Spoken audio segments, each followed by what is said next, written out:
Hi, are you interested in finding out how much it's going to cost you as a buyer to buy new real estate? Well, if so, stick around. That's exactly what we're going to be talking about today.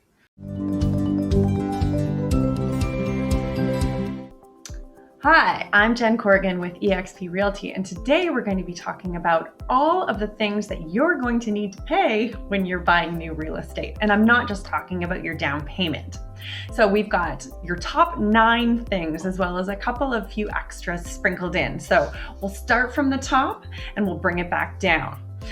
So first things first, you're going to have to either put down 20%, which will be your down payment. So say we're talking about a $600,000 condo, that would be 20% or $120,000. If you are putting down less than 20%, you will have to get, in Canada, mortgage insurance. So if you're not putting down 20%, they will pick up the slack and the bank will put down that other 80% in order for you to purchase the home. So this will range anywhere from 0.6 to 4.5% of the entire mortgage loan. So just be aware that you are going to be having to fork out some extra cash if you're not putting down that 20%. But for a lot of us, myself included, when we were trying to buy our first home, we didn't have that full 20% down payment. So guess what? A great way to get into the market. And if you're buying a great property that's going to go up in value, then you're going to make money on it. So you may as well get in early, right? That would be your mortgage insurance. So that's 1 on top of your down payment. 2, we're going to look at your appraisal. So the appraisal firm is actually hired by the bank to make sure that the market value is somewhere around what you are willing and agreeing to pay the seller to purchase their property.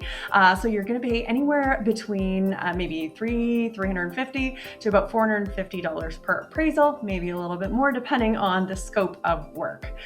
So you've got your down payment, you've got your mortgage insurance, you've got your appraisal. Number 3, now we're talking inspection. So you always want to get an inspection done just in case. So making sure that all the appliances work properly, making sure that there's no cracks in the foundation or in the walls, or there's no moisture or mold, et cetera, et cetera.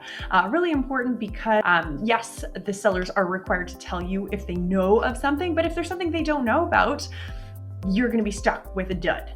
Make sure you get an inspection done. All right, number 4, property transfer tax. Now this is only applicable in British Columbia and it sucks. We all hate it, but essentially it's going to be 1% on the first 200K, and on the second, or 200K to 2 mil, it's going to be 2%, and then anything above 2 mil is going to be 3%. So if you're buying something above 2 million, good on you, and you're going to be paying a little bit more. So say you're buying a $600,000 condo. Again, we're going back to our example. On the first $200,000, you'd pay $2,000, and on the other $400,000, you would pay $8,000. So all in, that'd be 10 grand. Okay, moving right along, friends. Lucky number 5, we're talking property tax. So this is calculated at the lawyer's office, and essentially it is the number of days in the year, 365, divided by the total amount of property tax that property is owing. So if you're purchasing earlier in the year, you're going to have to pay less. Later in the year, obviously, you're going to have to pay more. All right, moving right along. Number 6, for home insurance. So you're going to need home insurance, especially if you're getting a mortgage. The bank requires it. For my properties, it varies anywhere from $600 to $800 per year, and that's only for a $400,000 condos. You can work out a deal when you're buying, or when you have multiple properties. You can kind of group them together and get a little bit of a deal from the insurance company, but ask around because they all offer different things. Just make sure you are covering yourself properly, especially if you're getting into a strata. They're going to let you know how much you need for earthquake insurance, how much you need for water deductible, etc. So always be making sure that you have enough to cover your behind, just in case. Legal fees. So you're always going to either have to pay a notary or a lawyer to process the transaction. I've paid anywhere from $1,200 to $15 plus. So depending on the firm you use, depending on how in depth the closing is, you may have to pay a little bit more, but kind of factor around $1,500. On to sassy number 9. So If you are moving into a strata, you are going to have to pay strata monthly maintenance fees.